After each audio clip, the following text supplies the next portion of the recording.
अस्सलाम वालेकुम।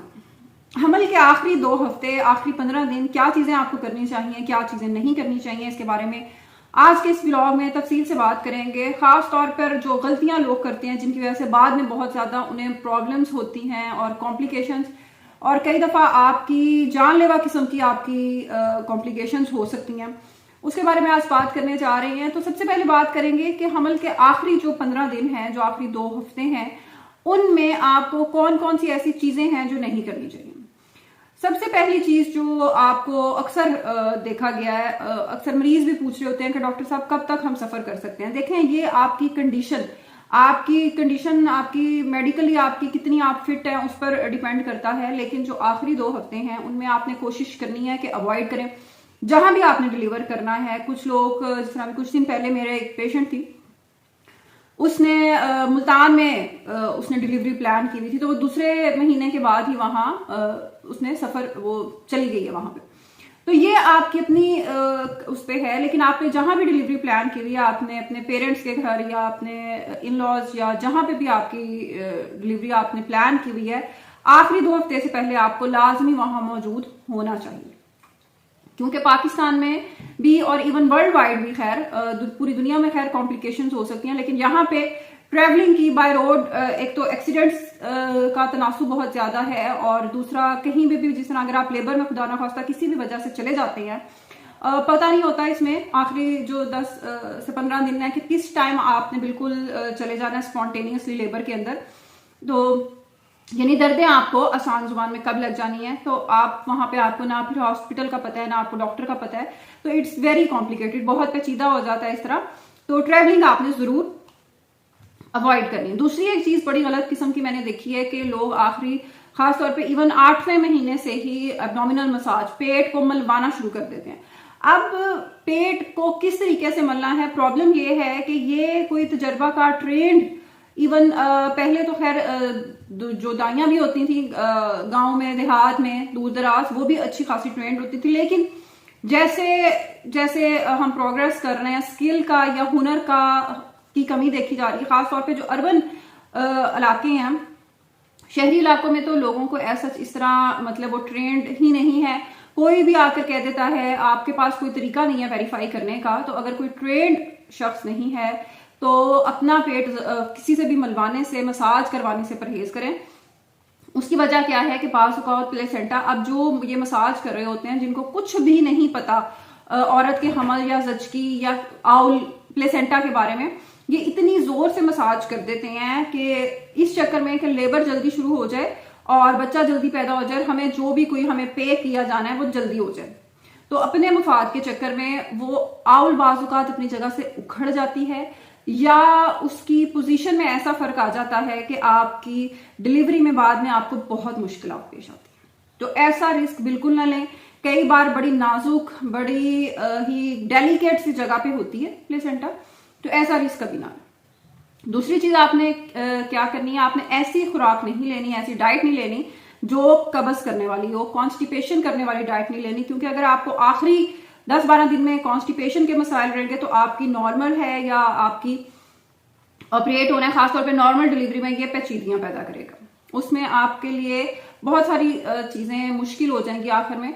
बहरहाल ये आप जरूर अवॉइड करें। सॉफ्ट डाइट लेनी है आपने, इजीली डाइजेस्टेबल।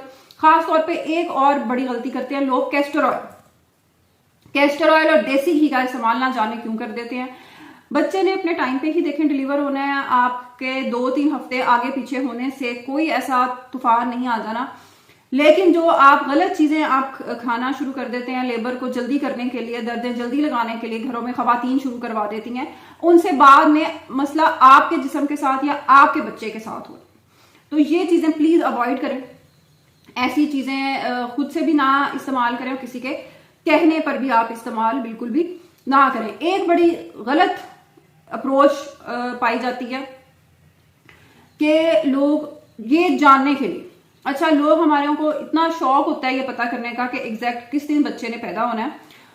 हालांकि मेडिकल साइंस ने बहुत तरक्की कर ली है, लेकिन इतनी तरक्की दुनिया के तरक्की याफ्ता तरीन मुल्कों में भी अभी नहीं पॉसिबल।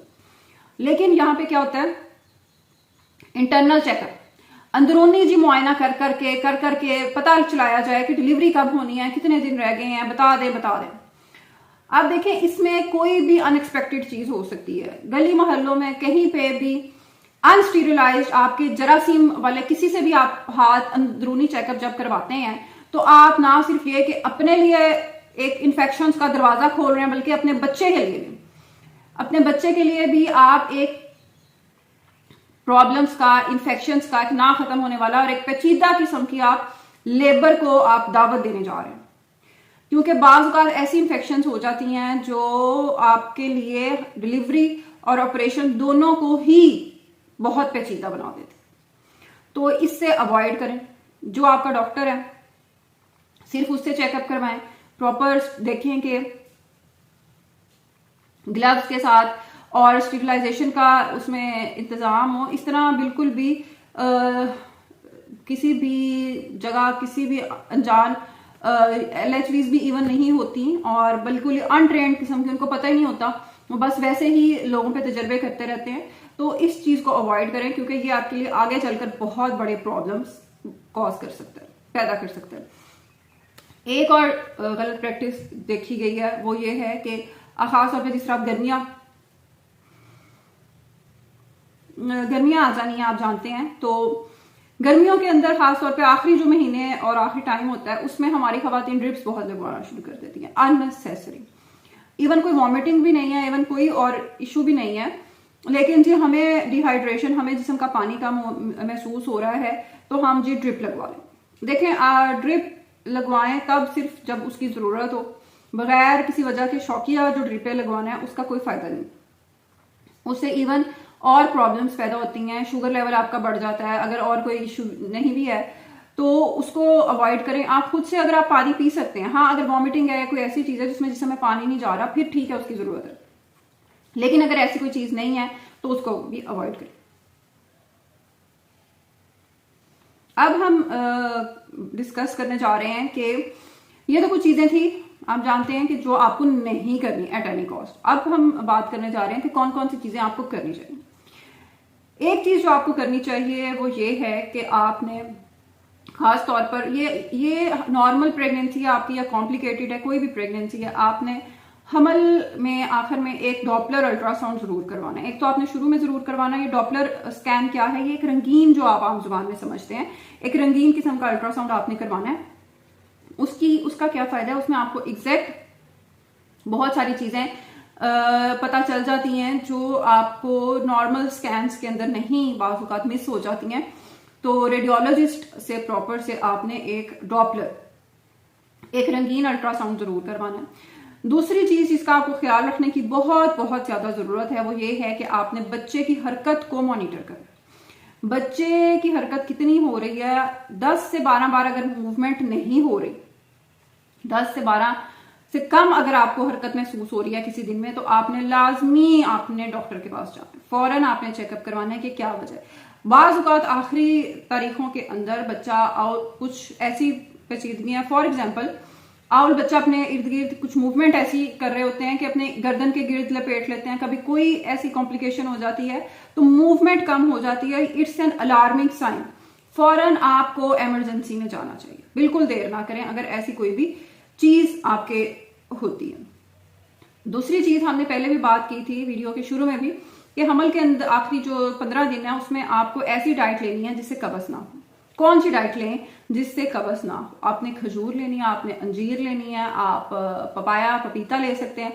लेकिन जो भी खवातीन ये वीडियो देख रही हैं और उनको मेरा ये एक मैसेज है, बहुत सारी जो गलत चीजें आप खाना शुरू कर देते हैं, जिस तरह इवन कैस्टर ऑयल की भी मैंने बात की, उसकी बजाय अगर आप 8वें महीने से खजूरों का इंटेक आप ज्यादा कर दें, 2 खजूरें सुबह, 2 दोपहर, 2 रात, कोई गर्म नहीं होती, कोई प्रॉब्लम नहीं करती, आपकी लेबर को ये आसान करती हैं, आपका आयरन लेवल बड़ी जल्दी से पूरा करती हैं। अगर आपको कोई शुगर या इस तरह की कॉम्प्लिकेशंस चल रही हैं फिर इसको हम रिव्यू कर सकते हैं। लेकिन अगर आपकी नॉर्मल प्रेगनेंसी है, कोई ब्लड प्रेशर का इशू नहीं है, कोई शुगर का इशू नहीं है, तो काइंडली अपना डेट्स का इंटेक आप बढ़ा दें। खजूरें आपने जरूर लेनी है, ये आपको बहुत हेल्प आउट करेंगी। फिर अंजीर का भी बहुत जबरदस्त रोल है, उसका भी बहुत अच्छा रोल है। फिग्स आप जरूर लें। और एक चीज जो आपको बच्चे के हवाले से देखने की जरूरत है वो ये है कि आपके जो आखिरी 2 से 3 हफ्ते हैं, आपका बेबी बैग बिल्कुल रेडी होना चाहिए। बेबी बैग क्या है? बेबी बैग में आपके बच्चे की और आपके इस्तेमाल की लेबर के अंदर चीजें हैं, जिनमें आपके अंडर गारमेंट्स हैं, बच्चे के डायपर्स हैं, बच्चे का आप एहतियातन एक तो फीडर रख सकते हैं जो बिल्कुल छोटे साइज के हों। बाज़ औक़ात इमरजेंसी में ऐसी कंडीशंस हो जाती हैं, जिस तरह माँ खुदा न खास्ता कोई पीपीएच के अंदर चली गई है, कोई ऐसी चीज हो गई है जिसमें फीडर देने की जरूरत है, अदरवाइज तो आप ब्रेस्ट फीडिंग की तरफ ही जाएं। लेकिन अगर कोई ऐसी पेचीदगी हो गई है जिसमें हमें फीडर देने की या हमें कोई और तरीके से बच्चे को न्यूट्रिशन देने की जरूरत है, तो उसके लिए आपके पास इमरजेंसी फीडर जरूर होना चाहिए। बच्चे को सर्दियां हैं तो रैप अप करने के लिए कंबल और ये सारी चीजें जरूर होनी चाहिए। तो ये आपकी सारी जो आपके अपने कपड़े जरूर होने चाहिए उसके अंदर, क्योंकि कोई पता नहीं होता। लेबर एक बहुत ही अनएक्सपेक्टेड किस्म की चीज होती है।